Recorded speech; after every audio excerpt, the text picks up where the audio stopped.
Você vai conhecer o caso policial que ficou conhecido em todo o Brasil como as Bruxas de Guaratuba.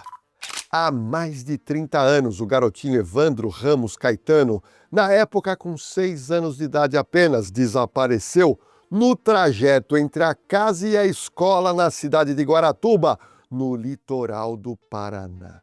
5 dias depois, um corpo de criança com o rosto totalmente desfigurado foi encontrado em um matagal sem os órgãos e com as mãos e dedos dos pés cortados. Você vai conhecer a história de várias crianças assassinadas em ritual macabro que ganhou notoriedade em todo o país e é mistério até os dias de hoje. Meu nome é Jorge Lordello e se prepara, pois eu vou te colocar agora na cena do crime que foi apelidado de As Bruxas de Guaratuba.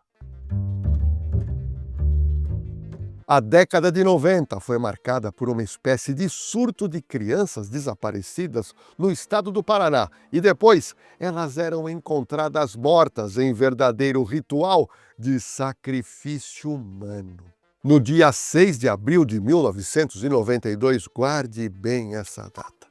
Evandro, de apenas 6 aninhos, estava na Escola Municipal Olga Silveira, em que ele estudava no período vespertino, na cidade de Guaratuba, litoral do Paraná. Acontece que o garoto esqueceu de levar o minigame para a escola e também esqueceu o lanche. E aí, ele pediu para sua mãe, que trabalhava no mesmo colégio, para ele poder ir a pé até sua casa e pegar o brinquedo e o lanche.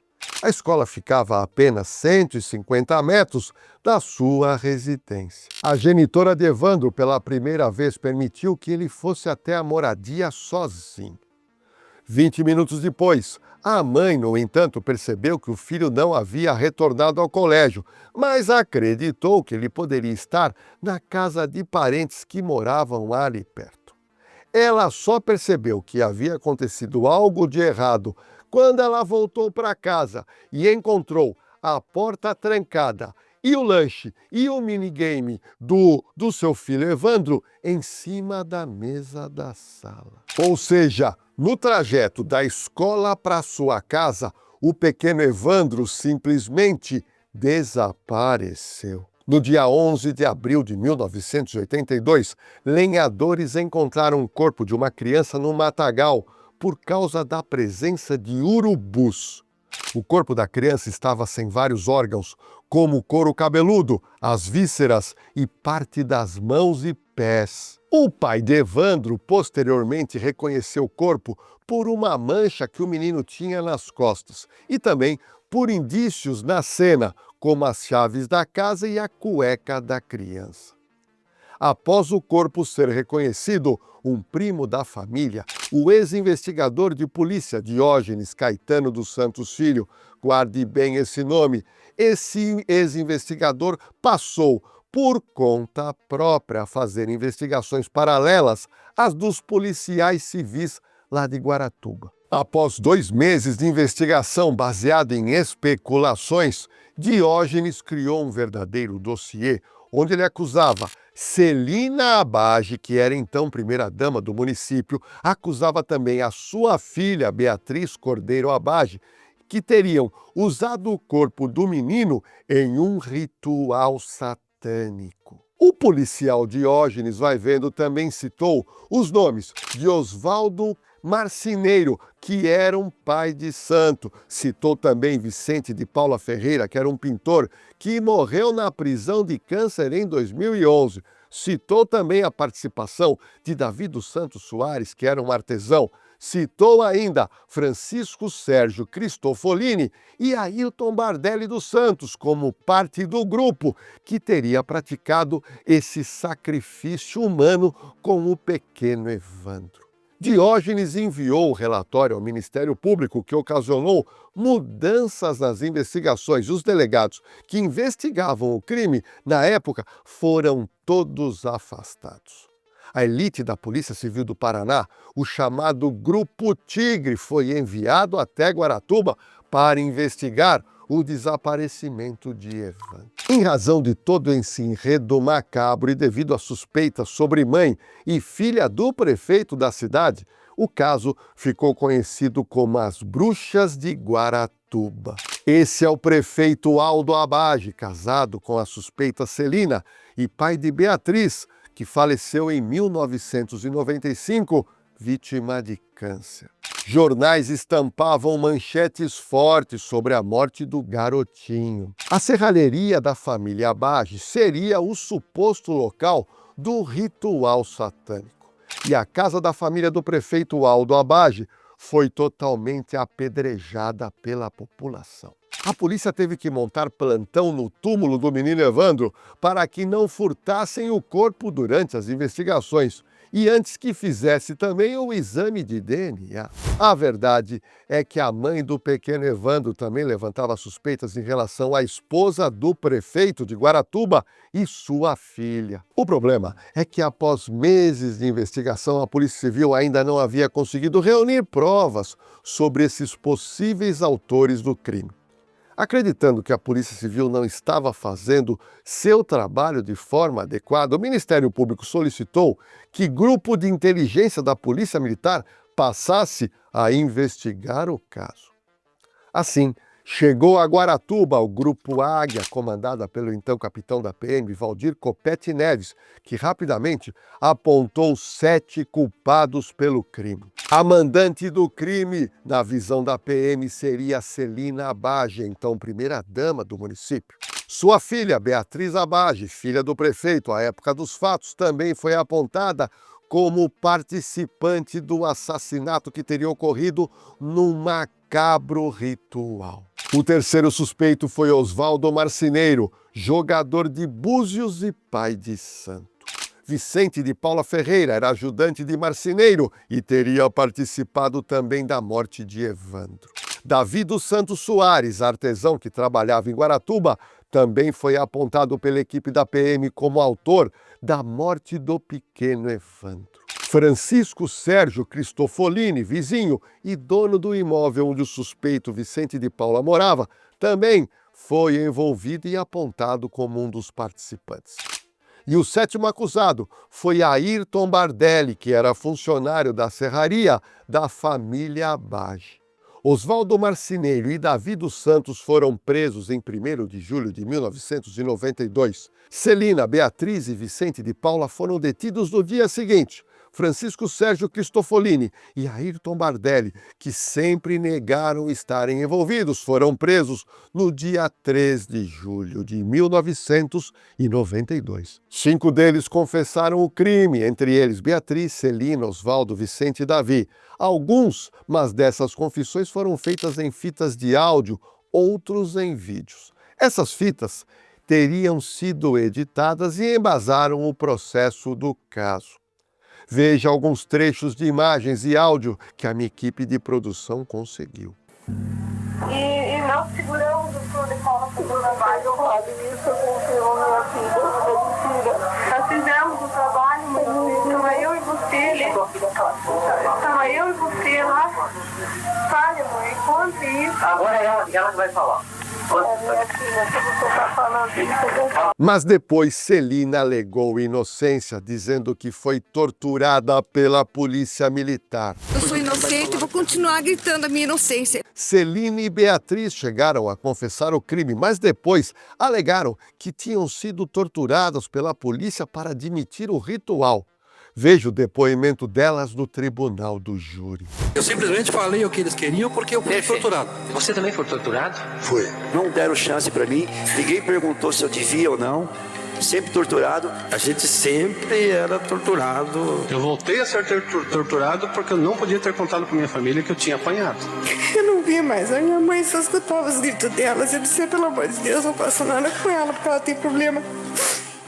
Observe agora outro trecho onde Celina relata ter sido torturada para confessar o crime, que alega que jamais cometeu, abre aspas.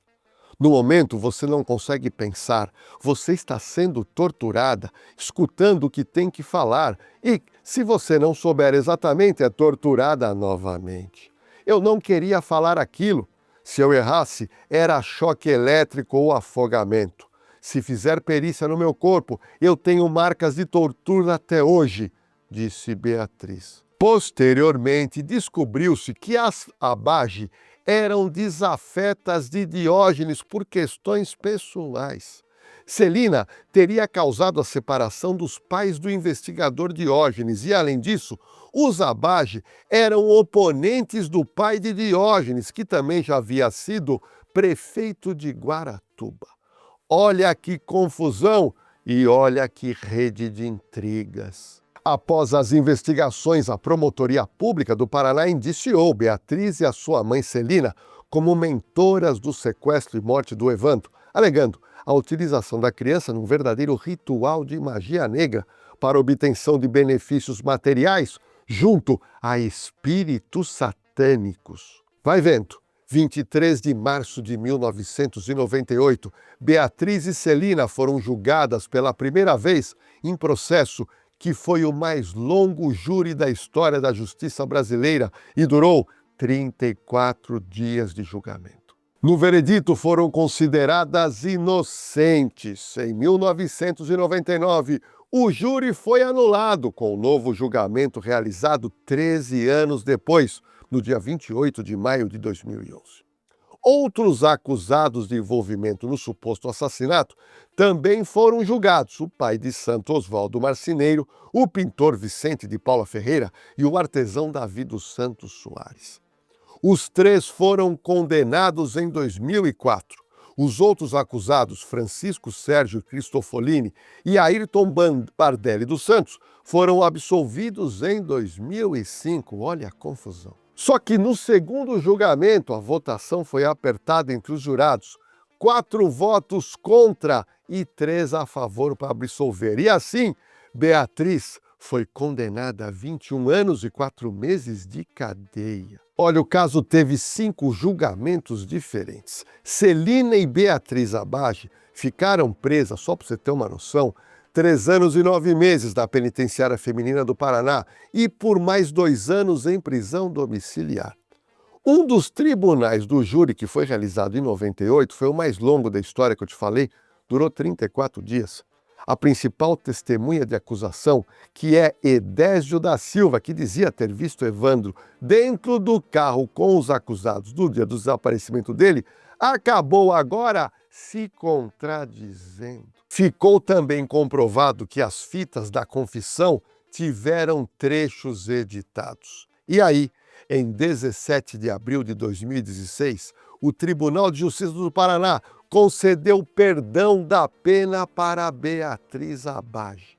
Veja o que disse Celina em 2021, abre aspas, eu tenho esperança que o Evandro esteja vivo e que ele tenha sido encaminhado para longe. Hoje em dia, ele vai estar com mais de 30 anos. E se essa história transpor barreiras além do Brasil, essa criança vai lembrar pelo menos do nome dele, ou do pai, ou da mãe, e vai aparecer, afirmou Celina. O perito, o Dr. Raul de Moura Rezende, que tinha feito o exame que não apontou tortura após as prisões, ele se suicidou no dia em que ele iria prestar depoimento no tribunal. Ao final, na época, Beatriz e Celina foram inocentadas porque não houve a comprovação de que o corpo encontrado era do menino Evandro.